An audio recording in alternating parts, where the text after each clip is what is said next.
Magandang araw po mga kababayan. Welcome po sa Pinila Kalakbay. Ayan, naway safe po ang lahat. Sa likod ko po, yung mauwi ko po sa Pilipinas after 1 week. Haba po na tinulog po ngayon dahil nag-ulan kanina umaga. Ngayon po medyo hapon na. Samahan po ninyo ako, manguha po tayo ng last season po ng Penny Ban o Orange Birch Bullet. Maganda po ang panguha ngayon dahil ilang araw din umulan, 100% yung makuha po tayo. Samahan po ninyo ako. Ayan po, dito na po tayo sa Rapids. Ito na po yung huling season po ng mga Penny Ban at Orange Birch Bullet. Pero sa mga susunod na araw o linggo, yun naman pong sheep polypore ang ating pong haharbatin. So, di ba, napakaganda po ng lugar at tahimik. Tara, kuklose up po lahat ng kukahanin po natin para mas maganda. Ayan, ito po yung una. Siyempre, salamat po sa inyo kasi nakalimutan ko po lagi i-close up katulad po nung last time. Salamat po sa inyo mga concerns. Love you. Yan. Ito po ay Penny Ban. Yang na yang. Ganda po. Ay nako. Magagantong bagong tubo. Napakaganda. Ay. Diba? Imagine po ninyo, no? Talang kita sa forest. Manggagalugan ng makakain. Gamitin ko po isang kutsilyo. Ito po ginagamit ko, steak knife, kasi mas matalim po. Ninipisan ko lang po yung iwakas. Nakalimutan ko rin po last time na pakita po sa inyo. Mas maganda nga po talaga sa mga nag-comment na katulad po yung dating ginagawa ang video na nililinis ko na po sa gubat. Kasi iba gusto po talaga makita. Ito po hindi nagbabago kulay.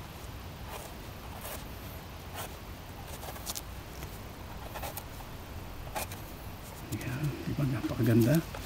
Tapos kapag may konting alikabok, brush lang po natin.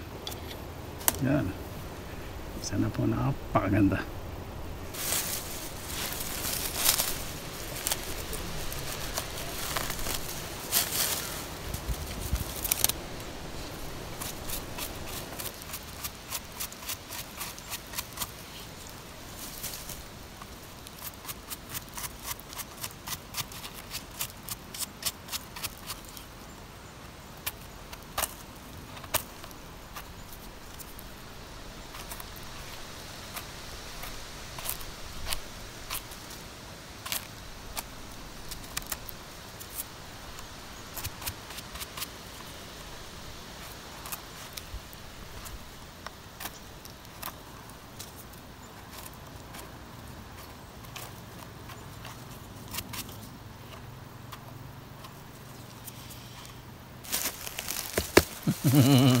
Napakaganda po.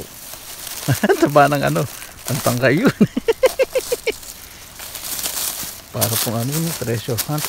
Pag nakakita ko ng kabuti. Penny ba naman po kasi napakamahal dito. Pag panahon po talaga jackpot na jackpot. Sino naman po hindi matutuwa sa mga gantong kabuti? Tinanin niya, napakaganda. Tapos pag niluto niya, napakasarap.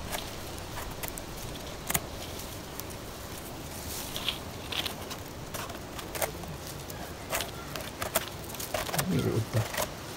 Balap na naman sana yung buo yun.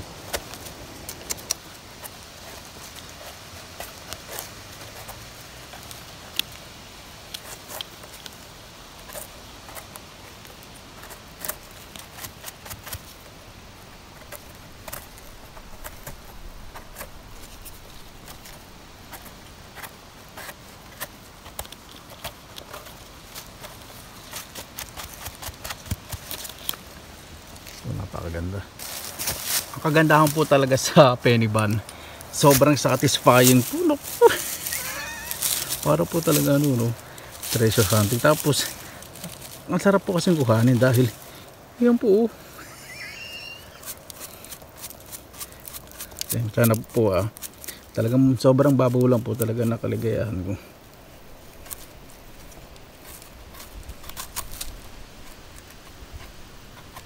Diba parang cute na stuffed toy. Tapos pag kinain nyo, napaka-pleasant, napakasarap.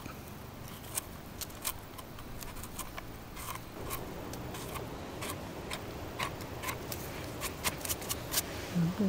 Napakaganda, napaka-cute. Pa isa. Pag manguha po talaga, dapat nakapampo yung may siling mabuti para tumubo pag umulan. Tutubo po uli.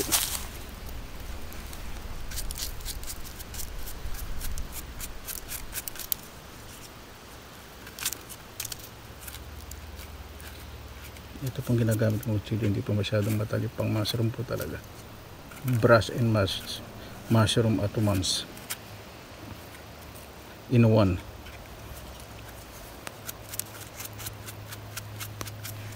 Ganda po, no? Sarap. Itong maganda, mayroong magandang birch bullet.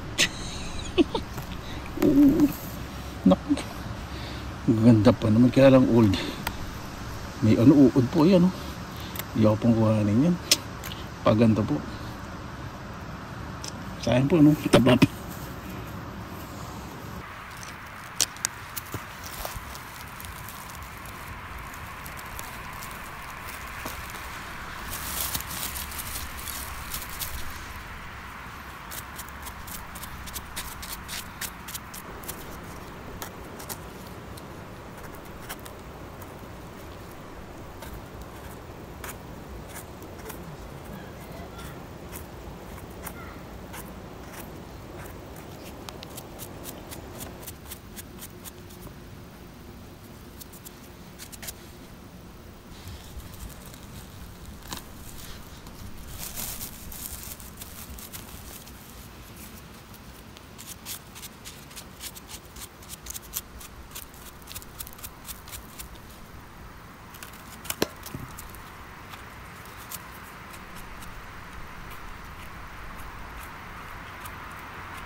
O, diba?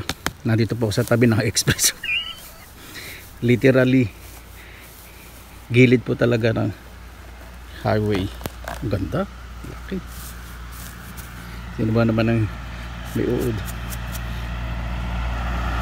Uod malaki. Para siyang silkworm. Sino ba naman ang hindi hihinto sa gantong makikita po ninyo, di ba? Lalo na kung adik na adik kayo sa masya. Yun. Naku, may uod, lalaki. Yun, wala na. Sayang naman yung naputol ko na yun. 3 subo ng kanin din. Puro paganda na ganyan eh. Pinagato pag doon, inisip ko.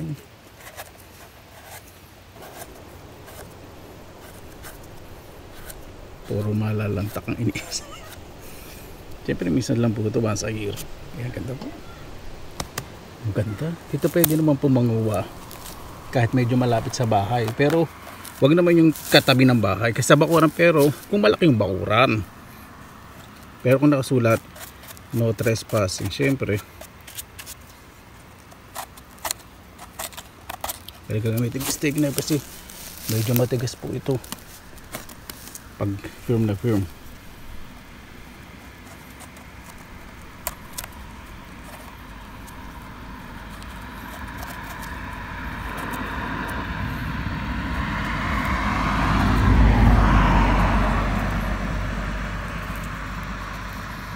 Yung mga sasakyan tumitingin sa akin. Tinitingnan, Asian. Ayun, sabi. Wala na ako sabihin. Nagsasabihin. Baka iba namumukhan ako. Ayun na naman yung pakto na yun. Tingnan mo. Patigilin na expressway. Sinisim mga kabote.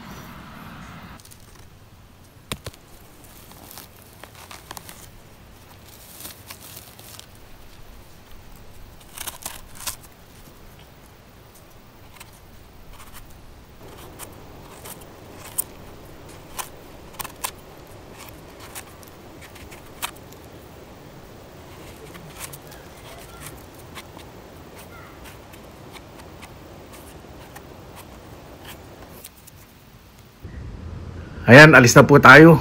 Okay na po yung nakuha ko. Hindi ko na po masyadong dadamihan kasi nagkagabi na rin. Tara, samahan po ninyo ako at iluto na po natin ang mga nakuha ko. Itikman na po natin ulit. Sa pag-imbak po ng kabote, ginagawa ko po talaga. Nililinis ko po munang mabuti. Iba dinadry ko, iba pinakukulan ko, iba po diretso sa freezer, nilalagay ko pa sa plastic. Kailangan po malinis na malinis. Ayan, nagagamitin ko po ngayon yung frozen. Tignan natin yung magandang klaseng penny bun. Ito na lang. So, ito. Masyadong marami. Ito na lang konti. Yan. Idadice ko lang. Ibig sabihin, iwain ko po yung small cubes. Ayan po. Di ba napakaganda? Lalo na pag nilagay nyo po ito sa oven. Tapos, hindi nyo lang mantika, asin paminta, para po siyang bacon. Kaya liyan po chips. Pakasarap po. Halo ko lang po ito sa soup. Diba? So, anytime na gusto kong kumain ng kabote, meron akong stock. Dried man o fresh. Ito po yung dry. Diba? First class. Ang technique po pala, pag magpiprito po kayo ng kabote, lagay nyo po muna yung kabote. Pag po kayo maglalagay ng, excuse me, daming excuses. Kuya, sandali lang. Pag po kayo maglalagay ng kabote sa mainit na may mantika, kasi tatalisik po yan ng sobra-sobra. Saka kayo maglagay ng mantika.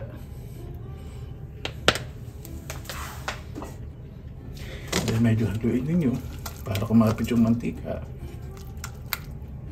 at painitin nyo na yung kalan. Ayan! O, diba? Tapos kapag nagsisisil ng ganyan, kumikislot na, medyo haluin po ninyo para mag-evaporate yung liquid na mas mabilis. Napakabango. Gusto ko lang po yung maging golden brown para pag delay ko po yung soup na natira ko, mas lalasa ng masarap. Ayan, yan po yung sinasabi ko. Slightly golden brown. Okay na po. Medyo angat ko po sa kalan kasi pinalagay ko po, may cream po itong natira kong soup, may meatballs, potato, and carrots para hindi mag talsik. Diba? Then, balik ko po. Takpan. Para umibabaw yung mushroom. Pag kumulo na po yan, ready na po yan. Ayan po, kumukulo na, di ba? May isang meatball pa natira, isang patatas, ay isang kalahati pala, some carrots. Ibabaw na po yung kabote. Ibabaw ko yan, wala naman kami nakikita. Ayun o. Ayan o. Ibabaw na talaga siya. Yan. Kaya na po tayo. Ayan po mga kababayan. Mana po natin. Bago tayo isa, pasalamatan po muna natin ang Panginoon. Panginoon, maraming salamat po sa biyaya na may bawat isa po. Pag po maghangad ng sobrang dami ng kayamanan sa buhay, mas sumigting po ang pagpapakumbaba, pagmamalasakit sa kapwa, respeto at takot po sa inyo, Panginoon. Kaya po bahala po sa amin, isinusuko na po namin sa inyo lahat sa kanila sasabihin. Yan. Yan, medyo malamig po kanina sa labas. Ano na po, +7 o +10 lang. Ito pag-uwi. Ito po yung kabote. Kasi po, ito muna ako po sa mesa. Kasi pagkatapos po nito, Tutulog na po ako. Pagod sa lamig. So po muna magpahinga. Yan. Tignan po muna natin itong penny bun.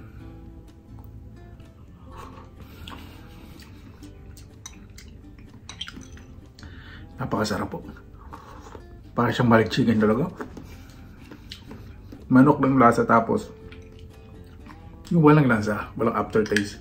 Kasi ito po yung meatballs ng karne po ng kabayo. Ito po, hindi po ako nagsinungaling. Pinabibili po dito.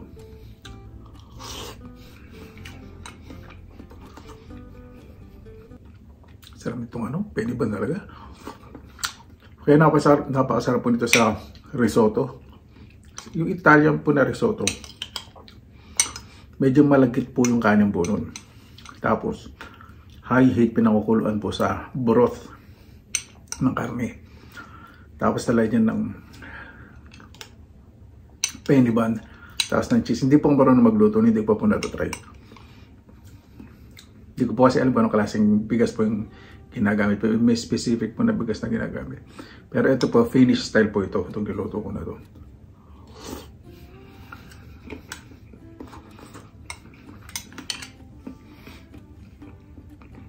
Bukas ko po muna ito para makapagpahinga muna ako dahil naglalamig na po talagang panahon. Bago po tayo magtapos, pasalamatan po muna natin ang Panginoon. Panginoon, maraming salamat po sa araw po na ito, na ang bawat isa po. Mas makita po ang kabutihan ng puso po ng bawat isa. Ibahagi po ang takot sa inyo, kabutihan ng puso, respeto sa kapwa. Mas mahalin po ang pamilya. Ay, sa panahon po ngayon, kailangan po namin ang inyong gabay, Panginoon. Sa buong mundo sa nangyayari po ngayon, talagang ibang klase na po. Kaya po ang bahala po sa amin. Pagkabay din po yung malaki po sa kanilang mga mahal sa buhay na pagsapalaran po. Kaya po bahala po sa amin lahat. Isinusuko na po namin sa inyo lahat sa ngalan ni Jesus. Amen. Para po, maraming salamat na po sa inyong oras na ilan sa Pinilang Alakbay. Basta lagi po tayong positive vibes, good vibes. God bless, ingat po lagi may araw. Laban lang.